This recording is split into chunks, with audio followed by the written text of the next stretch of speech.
और हिंदी के लिए क्या बताना चाहेंगे, कौन-सी बुक्स वगैरह पढ़नी चाहिए? देखिए हिंदी जो है समीक्षा अधिकारी के लिए बहुत ही ज़्यादा इम्पॉर्टेंट पोर्शन है, क्योंकि आप हिंदी में 60 में 60 नंबर भी ला सकते हैं। उसके लिए आपको क्या करना है, पिछले सालों के पेपर यहाँ भी आपको काम आएंगे। घटना चक्र पूर्वावलोकन खरीद लें, उसमें नीचे एक्सप्लेनेशन दिया होता है, साथ में उसको पढ़ें। एक चीज़ और करनी है साथ में, जो कि अधिकतर लोग नहीं करते हैं, उनको लगता है कि एक्स्ट्रा मेहनत करनी पड़ेगी।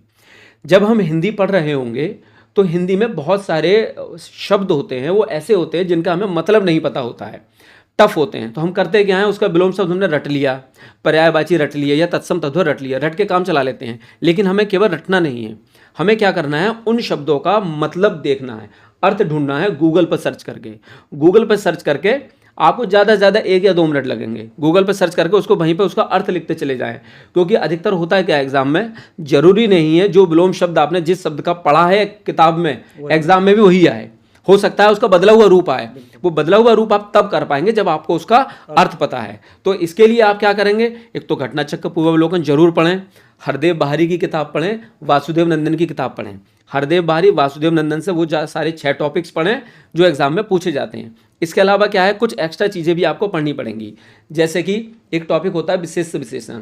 तो विशेष विशेषण आप तभी समझ पाएंगे जब आप संज्ञा सर्वनाम और क्रिया को पढ़ेंगे, क्योंकि अगर एग्जाम में क्वेश्चन पूछ लिया गया कि निम्नलिखित में से क्रिया विशेषण कौन सा है बताएं, तो क्रिया विशेषण आप तभी बता पाएंगे जब आपने क्रिया पढ़ा होगा। इसलिए कुछ एक्स्ट्रा टॉपिक्स को भी पढ़ें। विलोम शब्दों को अच्छे से पढ़ने के लिए आप उपसर्ग प्रत्यय को जरूर पढ़ें, क्योंकि बहुत से शब्द ऐसे होते हैं जिनके आगे केवल उपसर्ग को लगा देने से उनका अर्थ बदल जाता है। इसलिए उपसर्ग प्रत्यय को जरूर पढ़ें, क्योंकि हम लोग करते क्या है, सीधे सारी चीज़ों को रटना शुरू कर देते हैं। केवल रटना नहीं है, कुछ कॉन्सेप्ट को भी पढ़ें।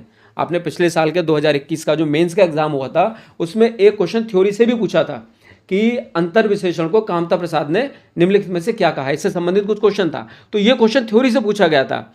इस क्वेश्चन को पढ़ने के बाद में हमें यह समझना चाहिए कि एग्जाम का पैटर्न बदल रहा है, थ्योरी से भी क्वेश्चन पूछे जा रहे हैं। तो हम सारे टॉपिक्स की थोड़ी सी 2-4 लाइन में या 2-4 पैराग्राफ में थ्योरी दी होती है एग्जाम में, उस थ्योरी को भी पढ़ें। तो ये सब करना है हिंदी के लिए।